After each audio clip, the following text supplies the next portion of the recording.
The red dust of Kepler. 442b swirled around Captain Marcus Reed's boots as he stood among the ruins of what had once been the planet's capital city. 3 months of fighting had finally come to an end. The tall spires of crystal that the Velothi had built were now broken and scattered across the ground like shattered glass. Smoke rose from the destroyed buildings, painting the alien sky an even deeper shade of crimson. Marcus wiped the sweat from his forehead and looked at his soldiers. They were tired, dirty, and ready to go home.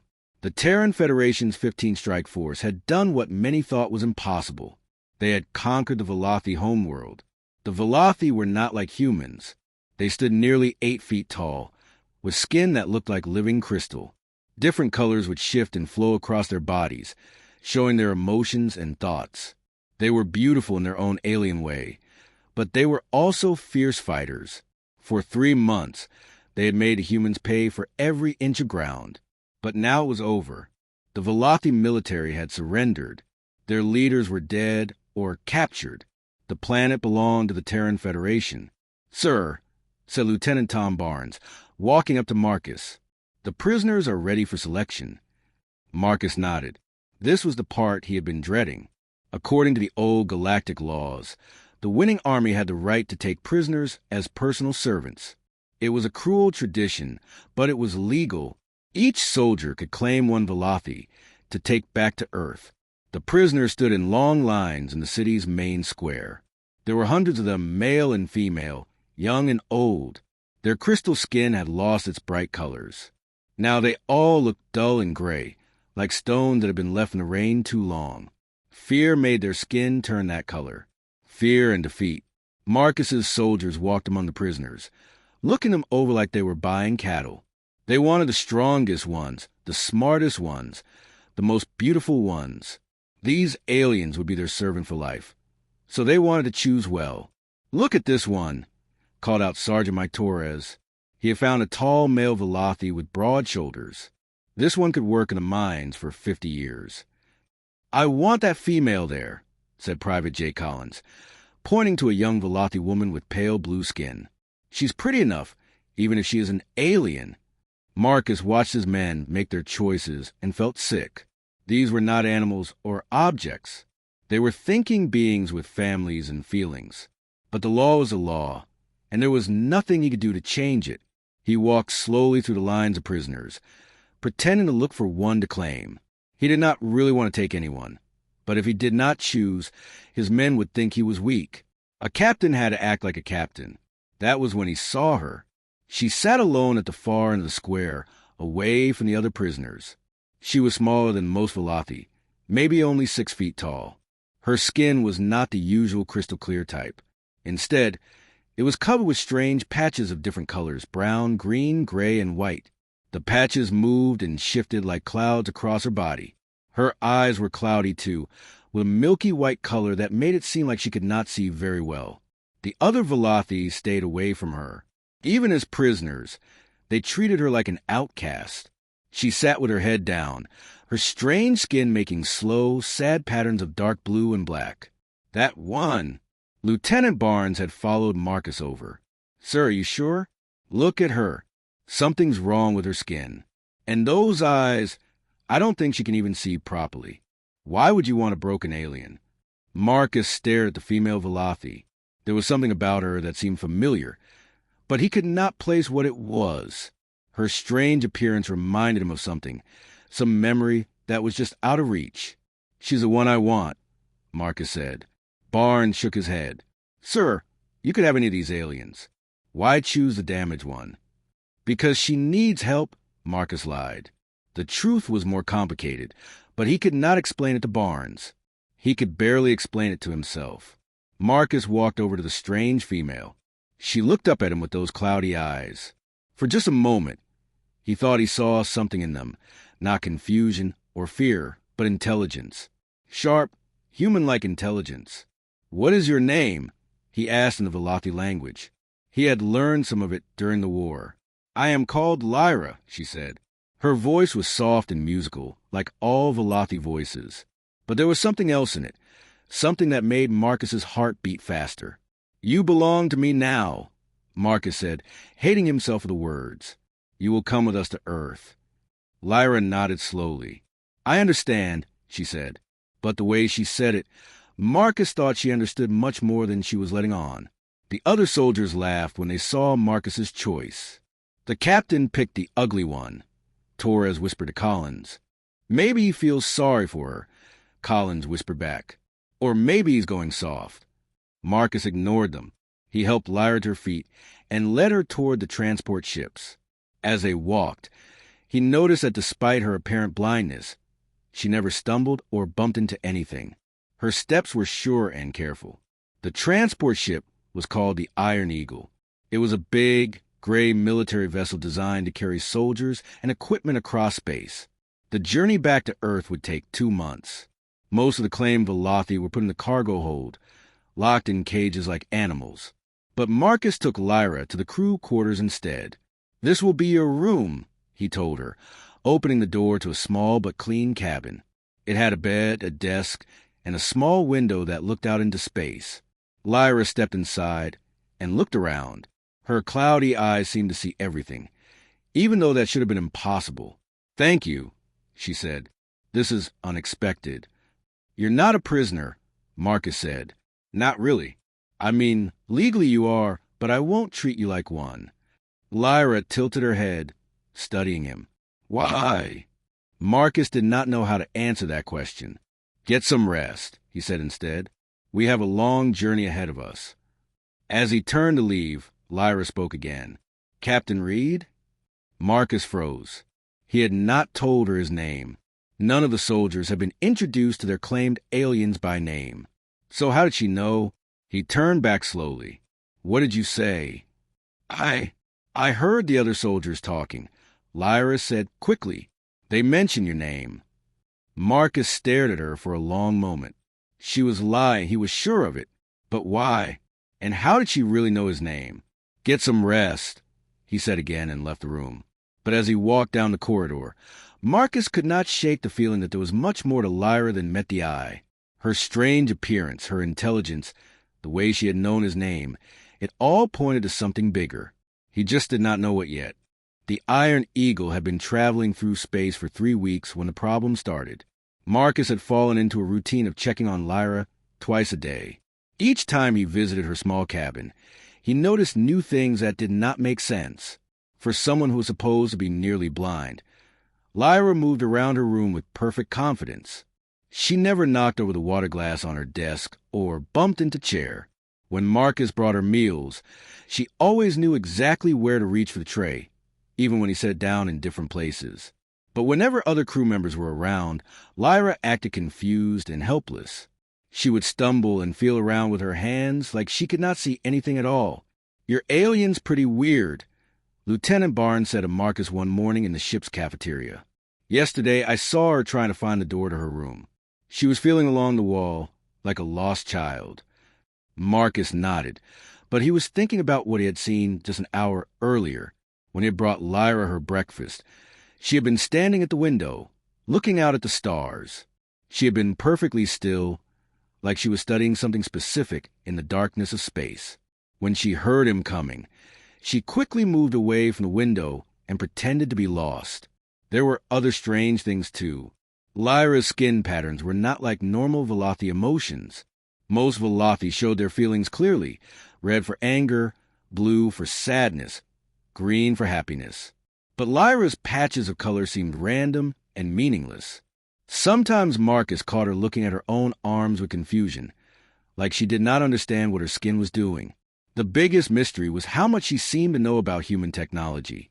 The crew quarters had a computer terminal that was supposed to be locked to prevent prisoners from using it. But twice, Marcus had walked into Lyra's room to find the screen glowing with information about the ship systems. I was just looking, Lyra would say when he asked about it. The colors are pretty. But the information on the screen was always technical data, engine specifications, navigation charts, power distribution systems. Not the kind of thing someone would look at just because it was pretty. Marcus began to test her. He would ask her simple questions about human customs or technology, things that a Velothi prisoner should not know. But Lyra always seemed to know more than she should. Where do humans come from? he asked her one day. Earth, she said immediately. Then she caught herself. I think that is what I heard someone say. What do you know about Earth?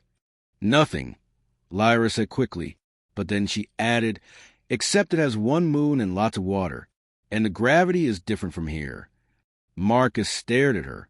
How could she possibly know about Earth's gravity? The Velothi had never traveled to Earth. Most of them had never even left their own planet before the war.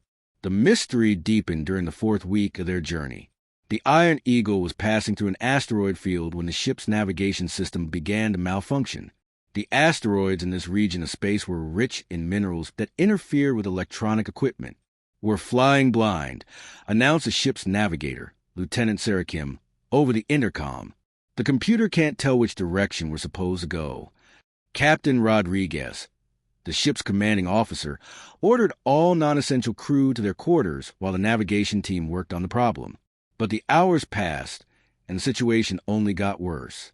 Marcus went to check on Lyra during the crisis. He found her standing at her window again, looking out at the asteroids floating past the ship. They're beautiful, she said without turning around, like jewels in the darkness. We're having some technical problems, Marcus told her. But don't worry, we'll figure out. Lyra was quiet for a moment. Then she said, the ship is going the wrong way. Marcus felt his heart skip a beat. What do you mean? I can see the star patterns, Lyra said, still looking out the window. We should be heading toward that bright blue star, but we're moving away from it. How can you possibly know that? Marcus asked. Lyra turned around, and for a moment, her cloudy eyes seemed to clear. I don't know. I just feel it somehow. Marcus left her room and went straight to the bridge. He found Captain Rodriguez and navigation team gathered around their instruments, looking frustrated and worried. Any progress? Marcus asked. None, Rodriguez said. We've been trying different routes for 6 hours, but we can't get our bearings. If we don't figure this out soon, we'll be lost out here. Marcus thought about what Lyra had said. It seemed impossible that she could know anything about navigation, but everything about her seemed impossible. What if we tried heading toward the blue star? Marcus suggested. Lieutenant Kim looked up from her instruments. Which blue star? The bright one. Over there. Marcus pointed in the direction he remembered from Lyra's window. The navigation team exchanged glances. Sir, Kim said carefully, that would take us completely off course. According to our calculations, we should be going the opposite direction. Your calculations have been wrong for 6 hours, Marcus pointed out. What do we have to lose? Rodriguez considered this. Finally, he nodded. Fine. Change course. Head for the blue star. Within an hour, the ship's navigation systems came back online. They discovered that they had been flying in the wrong direction all along. The blue star was exactly where they needed to go. How did you know? Rodriguez asked Marcus later. Lucky guess, Marcus lied. But that night, he went back to Lyra's room with more questions than ever. She was sitting on her bed, running her fingers over a data pad that showed star charts. When she saw him, she quickly turned the pad off.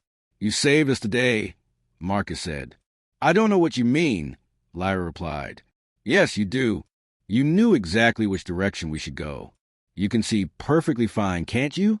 And you know things about human technology that you shouldn't know. Lyra looked at him with those strange, cloudy eyes.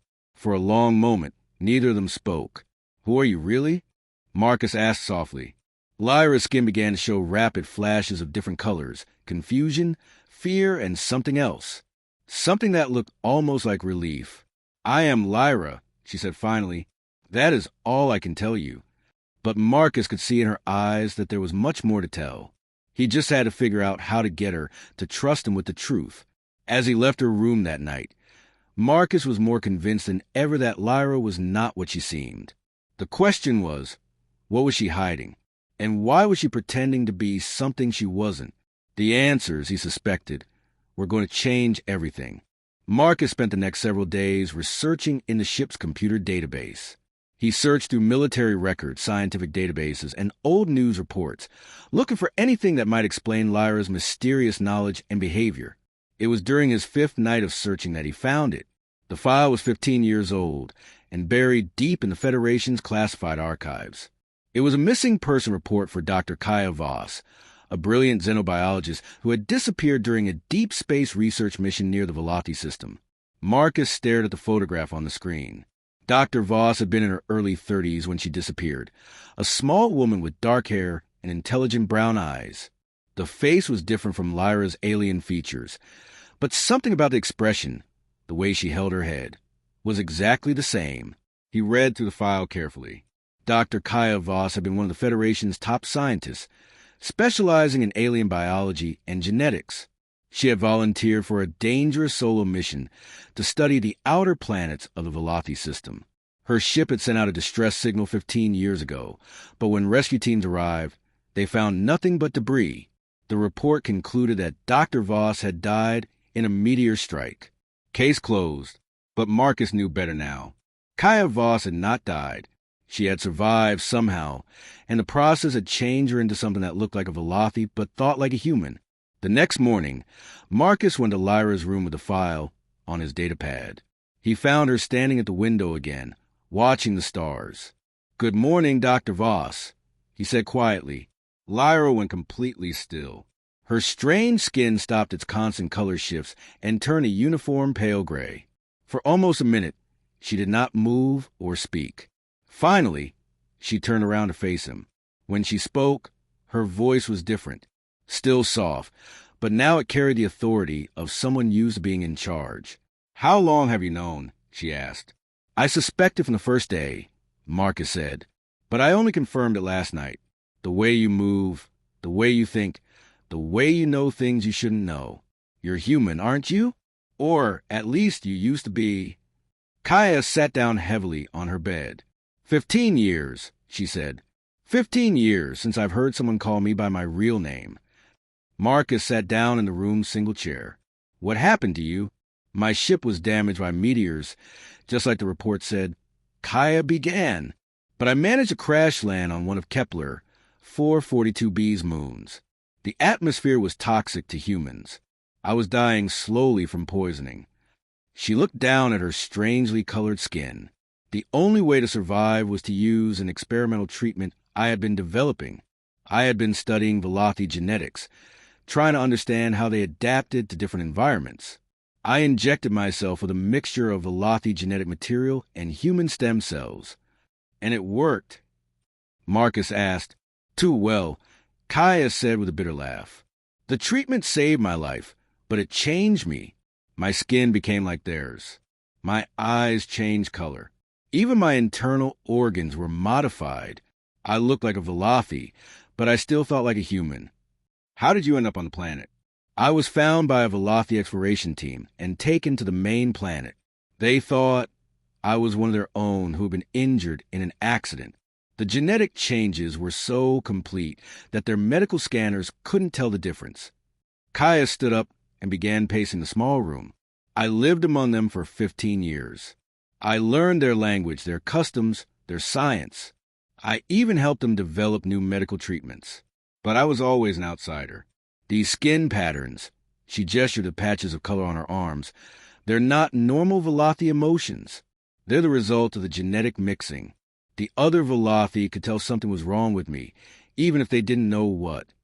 "Why didn't you try to contact Earth? Let them know you were alive." "With what?" Kaya asked. "The Velothi don't have long-range communication with human space. And even if they did, who would believe that the strange-looking alien was actually a missing human scientist? I had no proof of who I was." Marcus thought about this. "But you could have revealed yourself during the war, identified yourself to our forces." Kaya's expression turned dark. "I tried. During the first month of fighting, I managed to get close to one of your advanced teams. I told them who I was. Try to prove it by sharing technical information about human equipment. What happened? They didn't believe me. They thought I was a Velothi spy who had somehow learned about human technology. One of your soldiers wanted to shoot me as a traitor. I barely escaped. Marcus felt ashamed.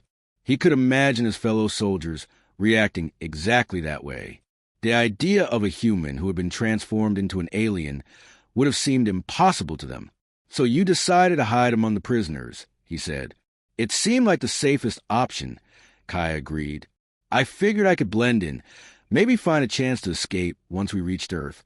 I never expected." "What?" "I never expected to be chosen by someone who would actually care enough to look beyond the surface." Kaya looked at Marcus with gratitude in her cloudy eyes. "Why did you pick me?" "Really?" Marcus thought about how to answer. "Something about you seemed familiar from the first moment I saw you. I couldn't place it then, but now I know what it was. You carried yourself like a human, even trying to act like a defeated alien. You couldn't completely hide what you really were." Kaya smiled for the first time since he had known her. It transformed her strange alien features, making them seem almost beautiful. "So what happens now?" she asked. "Will you turn me in? The Federation probably thinks I'm a deserter or a traitor." Marcus had been thinking about this all night. "That depends," he said. "Are you planning to keep hiding?" "What choice do I have?" "You could help me," Marcus said. "There are things about this war, about why we really attack your planet, that don't make sense. I think the Federation has been lying to us about their real reasons for the invasion." Kaya raised an eyebrow. "What kind of things?" "The mining rights we're supposed to be claiming don't match up with the areas we actually attacked. We focus on scientific facilities and research centers, not mineral deposits. It's like we were looking for something specific." "Like what?" Marcus leaned forward. "Like the kind of advanced biotechnology that could transform a human into an alien." Kaya's skin went through a rapid series of color changes as she processed this idea. "You think they know about my transformation? That they're trying to replicate it?" "I think it's possible. And if that's true, then this whole war was fought for the wrong reasons. A lot of good people died, human and Velothi both, just so some Federation scientists could get their hands on advanced genetics research." Kaya stood up and walked to a window. She stared out at the stars for a long time before speaking. "If you're right," she said finally, "then we need to find proof. And we need to stop them before they use this technology for something terrible." Marcus nodded. "Will you help me?" Kaya turned back to him, and Marcus saw the scientist she had once been shining through her alien features. "Yes," she said, "but we'll need to be very careful. If the wrong people find out who I really am, both of our lives will be in danger." As Marcus left the room, he felt like he was finally beginning to understand the bigger picture. The war, the prisoner selection, Lyra's strange behavior, it was all connected somehow. And at the center of it all was a brilliant human scientist who had survived impossible odds and hidden among her former enemies for 15 years. Now, together, they would have uncovered the truth before it was too late. The next few days were the most dangerous of Marcus's life. He and Kaya had to work together while pretending they barely knew each other. During the day, she acted like a confused alien prisoner. At night, when the corridors were empty, they met in secret to plan their investigation. "We need to access the ship's main computer," Kaya whispered during one of their midnight meetings. "The real mission files will be stored there, not in the regular databases you can reach from your quarters." "That's impossible," Marcus said. "The main computer is on the bridge. There are guards there 24 hours a day." "Then we need a distraction," Kaya said. "Something big enough to pull the guards away, but not so big that it puts the whole ship in danger." Marcus thought about this. The engineering section. If there was a problem with the engines, everyone would rush there to help fix it. "Can you cause an engine problem?" "Not without risking everyone's lives," Marcus said. "But maybe I don't have to cause a real problem. Maybe I just have to make them think there's a problem." Kaya smiled. "Now you're thinking like a scientist." The next evening, Marcus put their plan into action. He went to the engineering section during the night shift when only 2 technicians were on duty. Using his captain's authority, he sent them both to check on a fake emergency in another part of the ship. Once they were gone, Marcus used Kaya's instructions to access the engineering computer. He carefully changed some of the engine monitoring programs to show false readings. To anyone watching the displays, it would look like the ship's main engine was about to fail. The alarm started going off within minutes. Captain Rodriguez's voice echoed through the ship's speakers. All engineering staff to the engine room immediately. This is not a drill. Marcus watched from his hiding spot as crew members ran to the corridors toward the emergency. When the coast was clear, he made his way to the bridge. The bridge was almost empty. Only one guard remained, and he was busy trying to contact the engineering teams on his radio. Marcus slipped past him and reached the main computer terminal. Kaya had taught him exactly which commands to type. His fingers moved quickly over the keyboard, accessing files that were supposed to be impossible to reach. Within minutes, he had downloaded everything onto a portable data drive. "Hey, what are you doing there?" The guard had finally noticed him. "Checking to see if the engine problems are affecting our navigation," Marcus said calmly. "Captain's orders." The guard looked confused, but didn't question the superior officer. "Yes, sir." Marcus pocketed the data drive and left the bridge. 20 minutes later, the engine emergency was resolved when the technicians figured out that the computer readings were wrong. Everyone assumed it had been a simple technical glitch. That night, Marcus and Kaya went through the stolen files together. What they found was worse than either of them had imagined.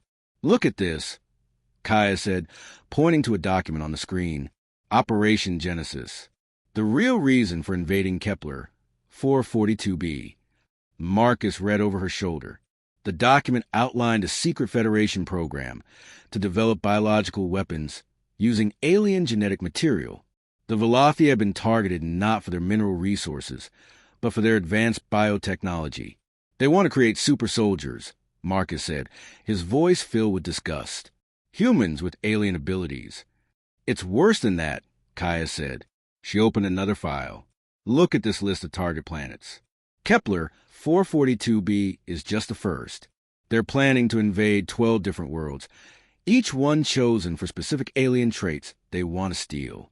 Marcus saw names he recognized on the list. Planets where his friends were stationed, worlds that the Federation claimed to be protecting.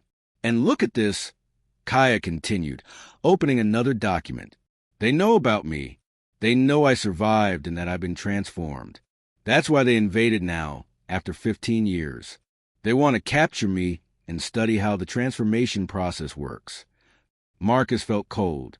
"They're not just looking for the technology. They're looking for you specifically." "Yes, and once we reach Earth, I'll disappear into some secret laboratory. They'll dissect me to figure out how to replicate what happened to me." "We can't let that happen," Marcus said firmly. "We won't," Kaya said, "but stopping them won't be easy. These files show that Operation Genesis has support from the highest levels of the Federation government. We're not just fighting against a few rogue scientists. We're fighting against the entire system." Marcus looked at the files scattered across the screen. Evidence of lies, illegal experiments, and planned invasions. It was enough to bring down the current Federation leadership, if they could get the information to the right people. "We need to contact someone we can trust," he said. "Someone with enough power to act on this information." "Who?" Kaya asked. "According to these files, even some Federation council members are involved in the cover-up." Marcus thought about his military contacts, trying to figure out who might be clean. Then he remembered someone from his academy days.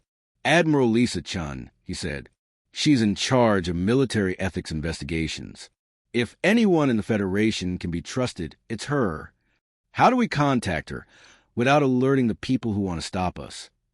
"The ship has an emergency communication system for contacting Earth in case of disasters. It bypasses the normal channels, but using it without permission is a serious crime." Kaya looked at him steadily. "Are you willing to risk court-martial for this?" Marcus thought about all the soldiers who had died in the war, all the Velothi who had been enslaved or killed, all the future invasions planned by Operation Genesis. Then he thought about what would happen to Kaya if they did nothing.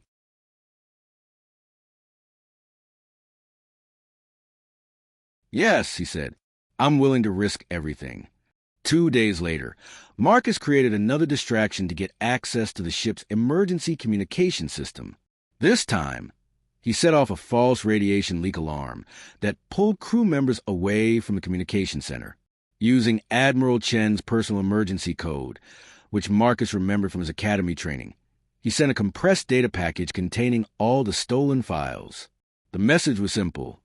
Genesis files attached. Trust no one else. Help us. Captain Marcus Reed, 15 Strike Force.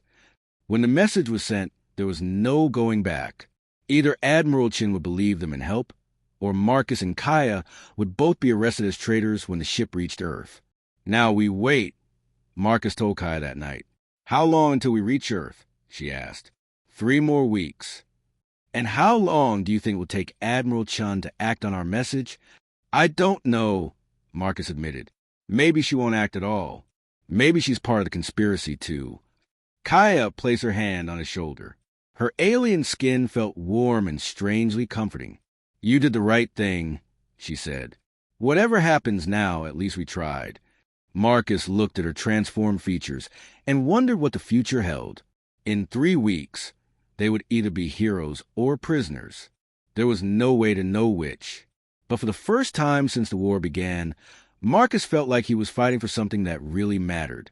Not for territory or resources, but for the truth, and for the brilliant woman who had trusted him with her life. The Iron Eagle was still 2 days away from Earth when everything changed. Marcus was in his quarters, reviewing duty reports, when his door chimed. He expected to see Lieutenant Barnes with the daily briefings, but instead, he found Admiral Lisa Chin standing in his doorway. Admiral? Marcus was so surprised he forgot to salute. How did you get on this ship? Emergency transport, Admiral Chin said, stepping into his room and closing the door behind her. She was a small woman in her 50s, with gray hair and sharp eyes that missed nothing. We need to talk, Captain Reed, and we need to talk to Dr. Kaya Voss. Marcus felt his heart skip a beat. I don't know what you're talking about, Admiral. Marcus, Admiral Chin said, using his first name in a way that made him feel like a cadet again. I've been investigating Operation Genesis for 6 months. Your message gave me the final pieces I needed. Now, where's Dr. Voss? 30 minutes later, the 3 of them were gathered in Marcus's quarters. Kaya had dropped her act completely and was speaking to the Admiral as one scientist to another. The genetic integration process is irreversible, Kaya was explaining, but it's also incredibly dangerous.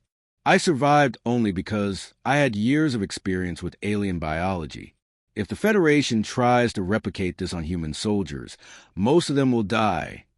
That's not stopping them, Admiral Chin said grimly.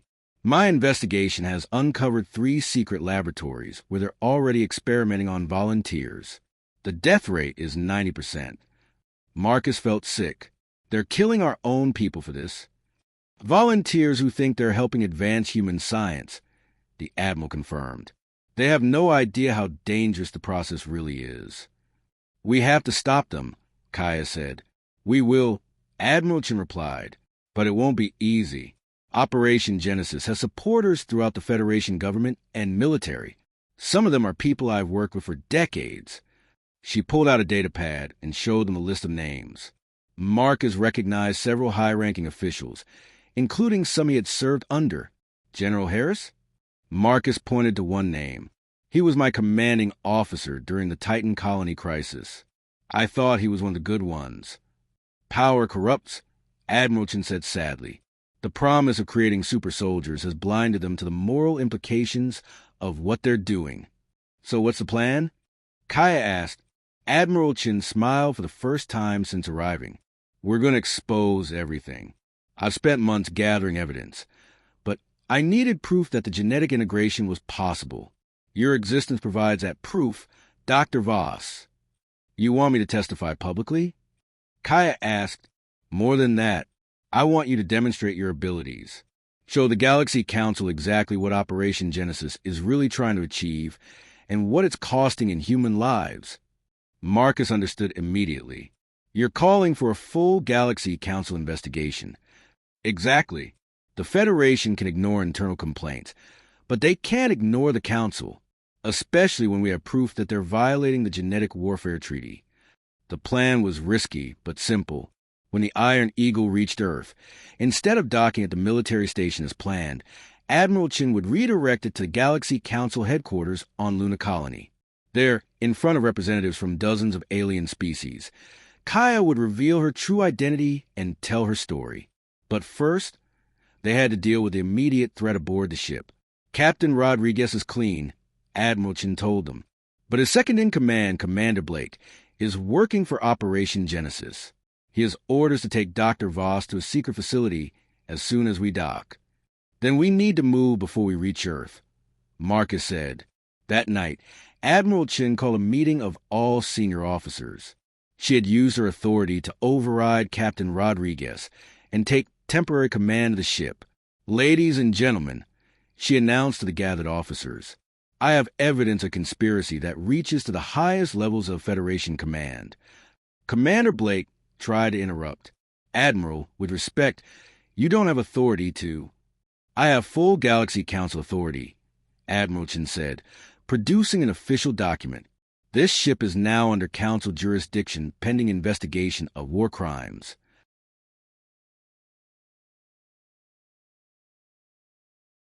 The room erupted in confusion and shouting. Some officers supported the Admiral, while others demanded to know what was happening. Commander Blake reached for his sidearm, but Lieutenant Barnes was faster, tackling him before he could draw his weapon. Arrest Commander Blake, Admiral Chen ordered. He's charged with conspiracy and treason. As Blake was led away in restraints, Admiral Chen addressed the remaining officers. The war against the Velothi was fought under false pretenses, she announced. We were told we were securing mining rights, but the real goal was to steal alien genetic technology for illegal weapons development. Evidence will be presented to the Galaxy Council within 48 hours. The ship was in chaos for the next several hours as the news spread among the crew. Some soldiers were angry at being lied to. Others refused to believe that their own government had deceived them. A few tried to start a mutiny, but Admiral Chen had brought along a team of loyal military police who quickly restored order. 2 days later, the Iron Eagle docked at Luna Colony's Galaxy Council Station. Representatives from 30 different alien species gathered in the Great Assembly Hall to hear Kaya's testimony. Marcus stood beside her as she faced the council.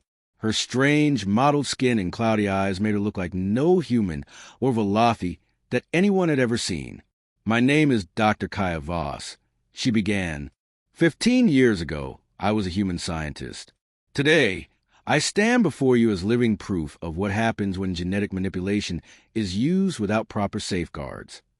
She told her story simply and honestly. Her crash landing, her desperate attempt to survive, the years of hiding among the Velothi. The council listened in complete silence. When she finished, the Velothi ambassador spoke. Dr. Voss lived among my people as a healer and teacher.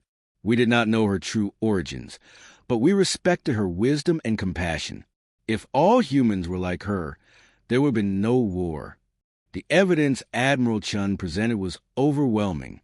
The stolen files from Operation Genesis, records of the secret experiments, testimony from surviving test subjects. By the end of the day, the Galaxy Council had voted unanimously to condemn the Federation's actions.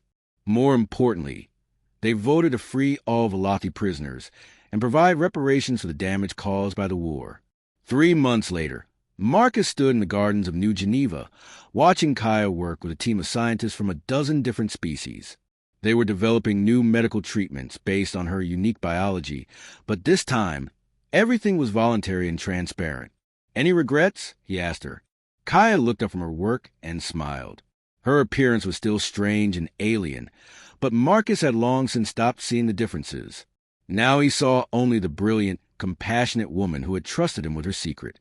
None, she said. Well, maybe one. What's that? I regret that it took a war to bring us together. Marcus took her hand, feeling the warm, unusual texture of her transformed skin. Maybe that's how it was supposed to happen. Maybe you needed to become something new to help create a better future. Around them, humans and aliens worked side by side, sharing knowledge instead of stealing it. The Federation government had been reformed, with new leaders who believed in cooperation rather than conquest. Operation Genesis had been shut down permanently. It wasn't a perfect world, but it was better than the one they had started with. And at the center of it all was a human woman who had chosen to become something more than human, and a soldier who had chosen to see beyond appearances to the truth beneath.